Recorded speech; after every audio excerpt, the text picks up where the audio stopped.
The Hotel Transylvania series is far from my favorite animated franchise, but I understand why others are fond of it. Mostly because of its extreme, exaggerated style of animation, which at least in terms of contemporary theatricals, is fairly unique to this series directed by acclaimed Genndy Tartakovsky, which while some may wonder why one of the best animation directors wouldn't lend his talents to something some might call better, well, aside from probably being paid pretty well, we do know that he has a soft spot for this style of animation because we know he tried to get that Popeye movie off the ground, which, by the way, the reason it apparently had nothing to do with the Emoji Movie. And while it can sometimes be a little hectic for me, no matter what I say in the future, I do appreciate its direction, expression, and movement, and a decent amount of its humor. I just have a tiny issue, and that's that Dracula is the worst. And if you don't want to hear why, you can go ahead and skip to where we talk about the actual movie. And I don't mean that I never find him entertaining. I don't have any problems with kiddified versions of Universal monsters, except for the hypocrisy in the second movie.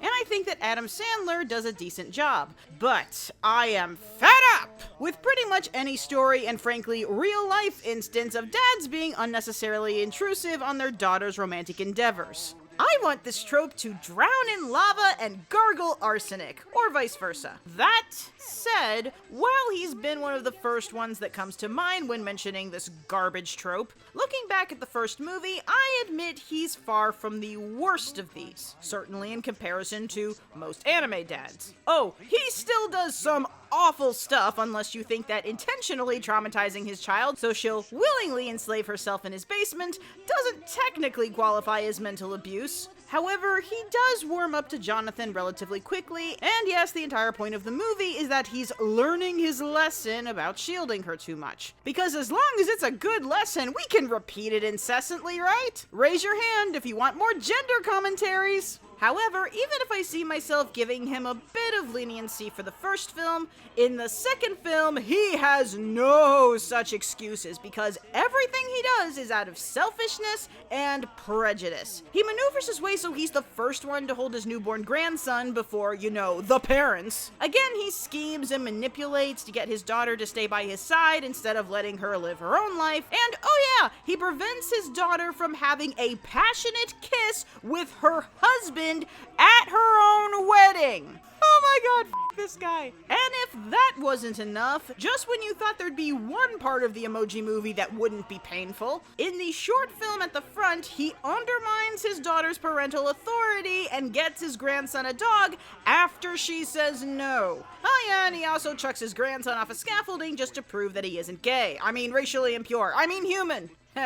The discrimination allegories in this series are not bad, but not subtle either. And after all of that, not only does his daughter forgive him, for Lord knows what reason, but now, in the completion of this trilogy, I'm now expected to root for this guy and hope that he can spread his selfish negligence to another person? Okay, now that I've gotten all of that out of my system, I can now say that Hotel Transylvania 3 Summer Vacation is another Hotel Transylvania movie, in that there's not a whole lot of significant plus or minuses in comparison to the other films, so people who like those films will likely like this one, and ones who don't can continue avoiding this like the plague. Well, there are a few substantial differences. One is obviously the setting, which aside from the marketing intention to turn at least one of these movies in a seasonal franchise into a bi-seasonal one, and possibly a mild reference to how Sandler tends to use movies as excuses to go on vacation, is there mostly for the joke potential of, look, it's the Universal Horror Monsters on a cruise! And possibly for that reason, it feels like this film spends a lot more time on gags exploiting those kinds of shenanigans, so the plot does feel a little bit thinner than the other movies. Though it's also possible that since the trailer pretty much expertly summarizes the first third of this movie, it just felt like a while before we got to parts we hadn't seen already. Now, I'm not gonna say that being a predominantly gag-driven film is a problem, especially since I'm not exactly a fan of the plot of either of the previous films, but there is a difference between standalone jokes and humor coming from the characters and situations. Like if there's an equivalent of that isolated minute-long scene where the witches are ogling Drac's dad that has no connection or follow-up at any point in the film, I don't remember it. Oddly enough, my favorite scenes in the other films usually involved the Drac pack, because body jokes aside, the gang had a very believable, fun camaraderie. So it does mean something that there's less of them in here, especially when the best one straight up vanishes for half the film. But there are still really entertaining sequences and good jokes here. In fact, the gremlin scene on the plane might be one of the funniest things I've seen all year. And easily my favorite joke in this film is when the wolf parents are dropping off their kids at the daycare. Though like with most of the jokes revealed in the trailers, it was probably better timed there than in the film, but it's possible I probably just got used to them that way. I also really liked the singing Kraken, the opening with Dracula being chased by Van Helsing, who's played by Jim Gaffigan, by the way. I would never have guessed that. Even the final battle, which I will warn you is one of those that involves a lot of pop music, but it is still kind of funny.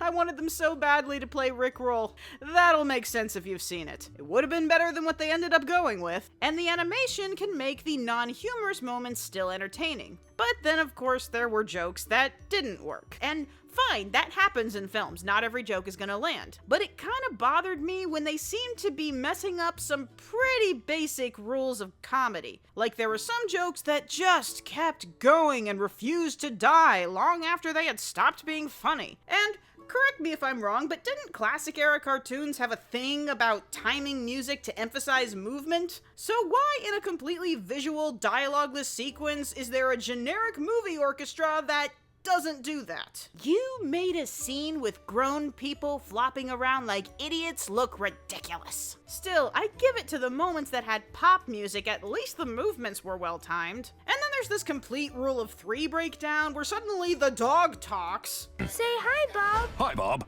Which is funny because it's random and unexpected, but then they do the same joke twice with no third variation or explanation, so the second time it's just awkward. Oh yeah, and the dog drools like all the time in the film, and it's really gross. And oh yeah, the entire stammering gimmick is so incredibly not funny. And you know what? I could nitpick the execution of certain jokes for days. Overall, the good and the bad averages out to okay. But the other major difference from the other films was that Dracula was actually semi-likable in this film, probably because there was an actual villain, so he wasn't the perpetrator of conflict.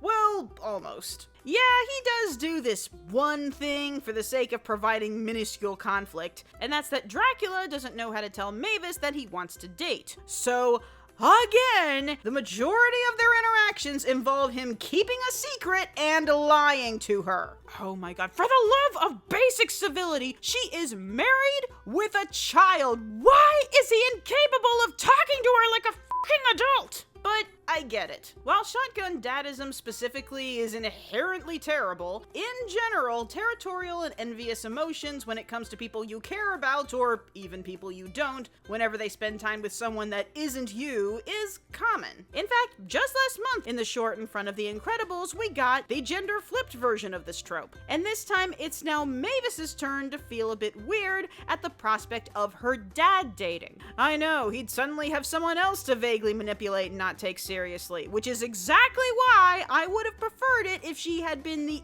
instigator in trying to get her dad a girlfriend so he'd stop bothering her. That would have been way more believable. But you know, that's fine. Familial possessiveness can run both ways without necessarily being creepy. That's fair. It's just in the second movie where it's totally creepy. And Dracula's romance with that woman who's trying to kill him was, well, even given the premise, played out very conventionally, but was actually kinda cute. Especially since I can always just imagine that she killed him later. In conclusion, Hotel Transylvania 3 was, as I expected, a very silly movie like its predecessors, but at this point you're either on board with its borderline hyperactive cartoony aesthetic or you're not. Though even then it breaches the realm of obnoxious more than I'd want. And Dracula was at his most tolerable, and there did overall seem to be less negative aspects, at least to me personally, but that also may be why it feels a little bit blander. You could argue that the previous movies were more character-focused, but that would completely depend on how much you like these characters. But I did end up enjoying this a little bit more than I thought I would, given the curbed expectations. So if you, like me, never liked Drac, this one might be a little bit better, but if you liked everything about the past two movies,